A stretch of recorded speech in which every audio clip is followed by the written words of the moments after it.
Hello বন্ধুরা, আশা করি সকালে ভালো আছেন। আমি কতগুলো ঝিঙে নিয়ে নিয়েছি। আগে থেকে ঝিঙেগুলো ধুয়ে পরিষ্কার করে নিয়েছি। ঝিঙেগুলো খুব বড় বড় সাইজের, তাই মাঝখান থেকে কেটে নিচ্ছি, নাহলে কাটতে অসুবিধা হবে আমার। বোটার দিকের অংশ আর নিচের দিকের অংশটা কেটে বাদ দিয়ে দিলাম, আর ঝিঙেগুলোকে মাঝখান থেকে কেটে নিচ্ছি। এইবার সমস্ত ঝিঙের খোসাগুলো আমি কেটে বাদ দিয়ে দেব। আজকে একেবারে নতুন ধরনের একটা ঝিঙের রেসিপি নিয়ে এসে হাজির হয়েছি। ঝিঙে নানাভাবে রান্না করে খেয়েছেন তো, আজকে একেবারে নতুন ধরনের এই রেসিপিটা আপনারা বানিয়ে খান, দেখবেন খুবই ভালো লাগবে আপনাদের। আমি সমস্ত ঝিঙের খোসাগুলোকে একইভাবে কেটে বাদ দিয়ে দিচ্ছি। কাটা হয়ে গেছে খোসাগুলো, এবার আমি গোল গোল করে কেটে নিচ্ছি ঝিঙেগুলোকে। দেখুন যেমন দেখাচ্ছি, খুব বেশি বড়ও হয়নি আর খুব বেশি ছোটও হয়নি।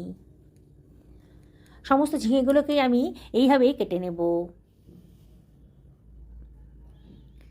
সমস্ত ঝিঙেগুলো কাটা হয়ে গেছে। আমি একটা পাত্রের ভেতর এই ঝিঙেগুলোকে রাখলাম। এর ভেতরে আমি দিয়ে দিচ্ছি হাফ টেবিল চামচের থেকে একটু বেশি লবণ, আর দিয়ে দিচ্ছি 1/4 টেবিল চামচ হলুদের গুঁড়ো, 1/4 টেবিল চামচ লঙ্কার গুঁড়োও দিয়ে দিলাম। এবার মশলাটাকে ঝিঙের সাথে খুব ভালো করে মিশিয়ে নেব।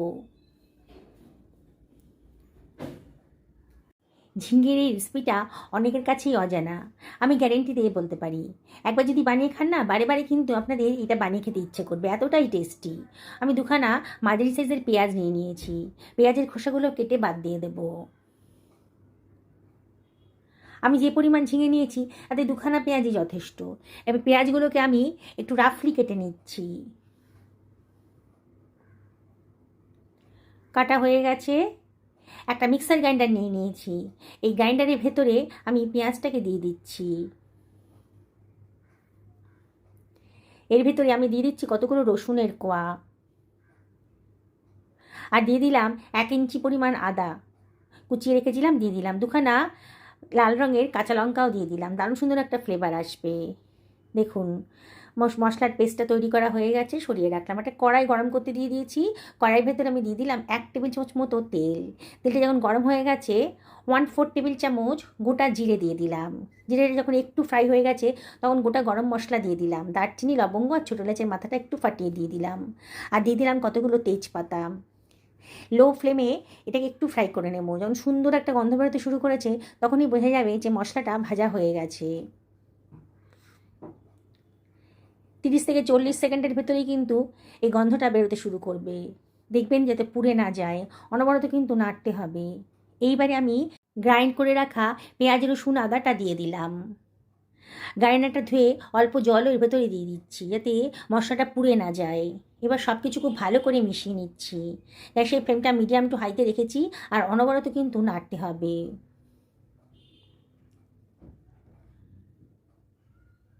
একেবারে নেড়ে নেড়ে মশলার কাঁচা ভাবটা যাতে চলে যায় সেভাবেই রান্না করতে হবে। এইবার আমি দিয়ে দিচ্ছি কেটে রাখা টমেটোটা। 1 টেবিল চামচ মতো লবণও দিয়ে দিলাম এর ভেতরে, দিয়ে আবারও সব কিছু খুব ভালো করে মিশিয়ে নিচ্ছি। অনবরত কিন্তু নাড়তে হবে।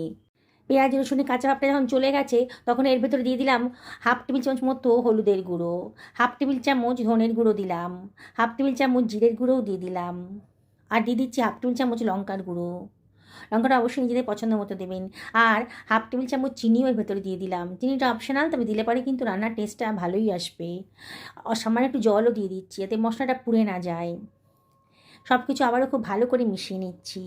আমি ঢাকা দিয়ে 2 থেকে 3 মিনিট লো ফ্লেমে রান্না করে নেবো, তাহলে তার মশলাটা তাড়াতাড়ি কষানো হয়ে যাবে। 2 মিনিট বাদে আবারও ঢাকাটা তুলে একটু মশলাটাকে খুব ভালো করে নাড়াচাড়া করে দিচ্ছি। এবার আমি এর ভেতর দিয়ে দিচ্ছি 3 টেবিল চামচ দই, ভালো করে ফেটিয়ে রেখেছিলাম, দিয়ে দিলাম। বাটি ধুয়ে জলও দিয়ে দিলাম। দইটা দেওয়ার সময় কিন্তু গ্যাসের ফ্লেমটা লোতে রাখবেন, নাহলে অফ করে দেবেন, নাহলে কিন্তু দই ফেটে যেতে পারে। আমি লোতে রেখে দিয়েছিলাম। দিয়ে সব কিছু আবারও খুব ভালো করে মিশিয়ে নিচ্ছি। অসম্ভব টেস্টি একটা রেসিপি আজকে তৈরি হতে চলেছে। ঝিঙের নানা রেসিপি তো খেয়েছেন, সেগুলো ভালোই লেগেছে আপনাদের। আজকে এই নতুন ধরনের রেসিপিটা একবার বানিয়ে খান, দেখবেন এর স্বাদ কিন্তু ভুলতে পারছেন না। আগের সব রেসিপি আপনার কাছে ফেল হয়ে যাবে, এটাই সবচেয়ে বেস্ট মনে হবে।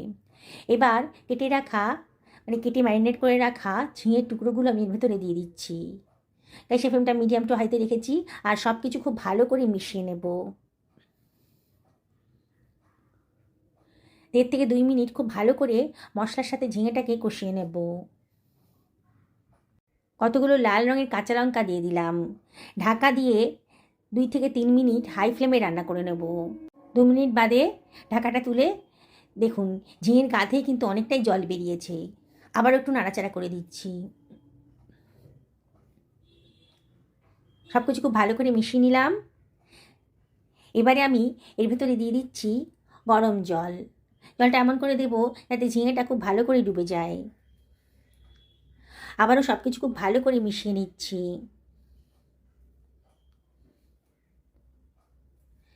এবার ঢাকা দিয়ে মিডিয়াম টু লো ফ্লেমে এটাকে আমি 4 থেকে 5 মিনিট রান্না করে নেবো। মাঝে মাঝে ঢাকাটা তুলে দেখবেন যাতে ঝিঙেটা সেদ্ধ হয়েছে কি না। আমি 5 মিনিট বাদে ঢাকাটা তুলে দিয়েছি। দেখুন ঝিঙেটা কিন্তু একেবারে নরম হয়ে গেছে। আবারও সব কিছু খুব ভালো করে মিশিয়ে নিলাম। এবারে এর ভেতরে দিয়ে দিচ্ছি 1/2 টেবিল চামচ গরম মশলার গুঁড়ো। দারুণ সুন্দর একটা টেস্ট আসবে। এবারে এর ভেতরে দিয়ে দিচ্ছি খানিকটা কসুরি মেথি, হাতে ডলে দিয়ে দিলাম। গ্যাসের ফ্লেমটা লোতেই রেখেছি আর সব কিছু খুব ভালো করে মিশিয়ে নিলাম। আমি টেস্ট করে দেখলাম লবণটা একটু কম লাগছিল, তাই 1/2 টেবিল চামচ মতো লবণ এর ভেতরে দিয়ে দিলাম। আপনারা অবশ্যই টেস্ট করে দেখবেন। এবার ঢাকা দিয়ে মিনিট 2 একেবারে লো ফ্লেমে রান্না করে নেব। 2 মিনিট বাদে দেখুন কালারটা কত সুন্দর এসেছে, কতটা লোভনীয় হয়েছে। আর ঝিঙেটা একেবারে নরম হয়ে গেছে দেখেই মনে হচ্ছে। আমি একটা সার্ভিং প্লেট এটাকে সার্ভ করে দিচ্ছি। যেসব বন্ধুরা রেসিপিটা দেখছেন অথচ এখনও আমাকে সাবস্ক্রাইব করেননি, তাদেরকে আমি রিকোয়েস্ট করবো আমার চ্যানেলটা সাবস্ক্রাইব করার জন্যে। পাশে থাকা বেল আইকনটা অবশ্যই ক্লিক করে দেবেন, তাহলে আমার রান্নার নোটিফিকেশানটা আপনারা জলদি পেয়ে যাবেন। সকালের ব্রেকফাস্ট বানাচ্ছি। একটু আটাকে আমি জল দিয়ে আগে থেকে মেখে রেখে দিয়েছিলাম, ঢাকা দিয়ে রেখে দিয়েছিলাম। বেশ নরম করে মাখা হয়ে গেছে। আরও ঠেসে ঠেসে মেখে নিচ্ছি। এখান থেকে একটা লেচি কেটে নিলাম। মেম্বার অনুযায়ী কতগুলো রুটি আজকে বানিয়ে নিচ্ছি। এই রেসিপিটার সাথে রুটি দিয়ে খেতে খুব ভালো লাগবে। আমার রুটিগুলো বেলা হয়ে গেছে। এবার একটা তাওয়াতে আমি রুটিগুলো সেঁকে নেব। এপিট ওপিট চাপ দিয়ে দিয়ে ভালো করে সেঁকে নিতে হবে। যেসব বন্ধুরা রেসিপিটা ফেসবুক থেকে দেখছেন তাদেরকে আমি রিকোয়েস্ট করব আমার পেজটা ফলো করার জন্যে। আবারও বন্ধুরা আপনাদেরকে রিকোয়েস্ট করব রেসিপিটি যদি ভালো লাগে তবে লাইক শেয়ার কমেন্ট করতে কিন্তু ভুলবেন না।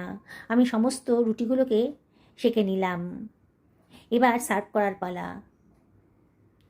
2খানা রুটি দিয়ে দিলাম একটা প্লেটের ভেতরে, আর দিয়ে দিচ্ছি 1 বাটি ঝিঙের তরকারি, দই ঝিঙের তরকারি। একেবারে নতুন ধরনের নতুন স্বাদের রেসিপি। একবার খেলে না আপনাদের বারে বারে কিন্তু বানিয়ে খেতে ইচ্ছা করবে। জলখাবারে একটু মিষ্টি মুখ হলে খেতে ভালো লাগবে, তাই কতগুলো কাঁঠালের কোয়া দিয়ে দিলাম। দেখুন কতটা লোভনীয় হয়েছে আজকের ব্রেকফাস্টের রেসিপিটা। আমি আপনাদেরকে রিকোয়েস্ট করব একদিন অবশ্যই বাড়িতে বানিয়ে ফেলুন। পরিবারের সকলকে খাওয়ান, নিজেও খান। দেখবেন পরিবারের লোক দারুণ খুশি হয়ে যাবে। আর শুধু ব্রেকফাস্ট কেন, ডিনারেও কিন্তু এই রেসিপিটা আপনারা তৈরি করে ফেলতে পারেন। গেস্টদেরকে এই রেসিপিটা বানিয়ে খাওয়ান, দেখবেন তারা রেসিপি জানতে চাইছে কেমন করে বানালেন। সুস্থ থাকুন, ভালো থাকুন এই কামনা করে আজকের ভিডিওটা এখানে শেষ করছি। নমস্কার নেবেন।